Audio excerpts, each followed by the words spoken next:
প্রথম আলোর অডিও সংবাদে স্বাগত। আমি দীপা আক্তার জানিয়ে দিচ্ছি দিনের প্রধান খবরগুলো। জাতীয় ঈদগাহে পবিত্র ঈদুল আজহার প্রধান জামাত অনুষ্ঠিত হয়েছে। ২৮ মে বৃহস্পতিবার সকাল ৭:৩০টায় এই জামাত অনুষ্ঠিত হয়। ঈদের প্রধান এই জামাতে রাষ্ট্রপতি মোহাম্মদ শাহাবুদ্দিন, প্রধানমন্ত্রী তারেক রহমান, স্বরাষ্ট্রমন্ত্রী সালাউদ্দিন আহমদ সহ মন্ত্রিসভার সদস্য, রাজনীতিবিদ, সরকারি কর্মকর্তা ও বিভিন্ন শ্রেণী পেশার মানুষ অংশ নেন। বাইতুল মোকাররম জাতীয় মসজিদের খতিব মুফতি মাওলানা মোহাম্মদ মালিক জাতীয় ঈদগাহে প্রধান জামাতে ইমামতি করেন।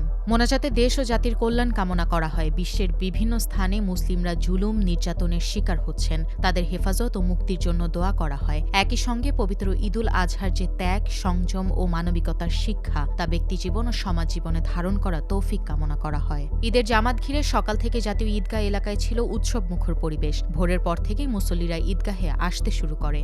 সারা দেশের মতো চট্টগ্রামে উদযাপিত হচ্ছে পবিত্র ঈদুল আজহা। বৃহস্পতিবার সকাল ৭টায় ঈদের নামাজ আদায়ের মধ্য দিয়ে শুরু হয় উৎসবের আনুষ্ঠানিকতা।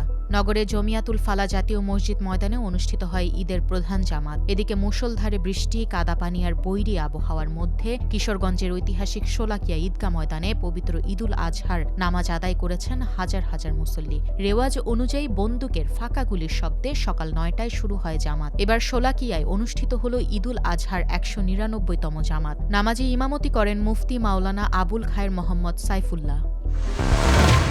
গোপালগঞ্জে যাত্রীবাহী বাস ও মোটরসাইকেলের মুখোমুখি সংঘর্ষে ৫ জন নিহত হয়েছেন। এ ঘটনায় আহত হয়েছেন অন্তত ২০ জন। বৃহস্পতিবার দুপুরে গোপালগঞ্জ সদর উপজেলার বেদগ্রাম এলাকায় ঢাকা খুলনা মহাসড়কে এ দুর্ঘটনা ঘটে। তাৎক্ষণিকভাবে নিহত ব্যক্তিদের পরিচয় জানা যায়নি। আহত ব্যক্তিদের উদ্ধার করে গোপালগঞ্জ মেডিকেল কলেজ হাসপাতাল ও ২৫০ শয্যা বিশিষ্ট জেনারেল হাসপাতালে ভর্তি করা হয়েছে। তাদের মধ্যে ৩ জনের অবস্থা আশঙ্কাজনক। গোপালগঞ্জ ফায়ার সার্ভিসের সহকারী পরিচালক শিপলু আহমেদ বিষয়টি নিশ্চিত করে জানান, ঢাকা থেকে ছেড়ে আসা খুলনাগামী দোলা পরিবহনের যাত্রীবাহী বাসের সঙ্গে বিপরীত দিক থেকে আসা মোটরসাইকেলের মুখোমুখি সংঘর্ষ হয়। দুর্ঘটনার পর স্থানীয় লোকজন, পুলিশ ও ফায়ার সার্ভিসের সদস্যরা উদ্ধার কাজ চালিয়ে আহত ব্যক্তিদের হাসপাতালে ভর্তি করেন।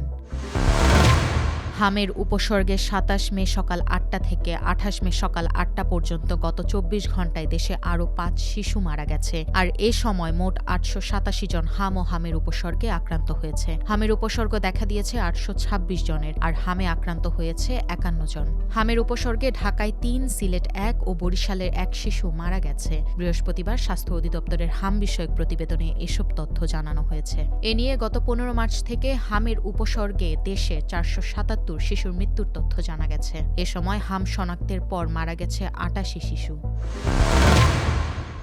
যুক্তরাষ্ট্র ও ইরানের মধ্যে ভঙ্গুর যুদ্ধবিরতির মাঝে নতুন করে বড় ধরনের সংঘাত শুরু হয়েছে। ৩ দিনের মধ্যে দ্বিতীয়বারের মতো ইরানের কৌশলগত বন্দরনগরী বন্দর আব্বাসের একটি সামরিক স্থাপনায় হামলা চালিয়েছে মার্কিন সামরিক বাহিনী। যুক্তরাষ্ট্রের সেন্ট্রাল কমান্ড সেন্টকম জানিয়েছে, হরমুজ প্রণালীর আশেপাশে হুমকি সৃষ্টি করা ইরানের ৪টি ওয়ান ওয়ে অ্যাটাক ড্রোন ভূপাতিত করার পাশাপাশি ৫ম ড্রোনটি উৎক্ষেপণের প্রস্তুতির সময় বন্দর আব্বাসের ওই ঘাঁটিতে আঘাত করা হয়। এই হামলার জবাবে মধ্যপ্রাচ্যে অবস্থিত একটি মার্কিন বিমান ঘাঁটিতে পাল্টা হামলা চালানোর দাবি করেছে ইরানের ইসলামী বিপ্লবী গার্ড কোর। এই ছিল এখনকার মতো। প্রথম আলোর অডিও সংবাদ শুনুন আমাদের ইউটিউব চ্যানেল, ফেসবুক পেজ ও প্রথমআলো.com-এ।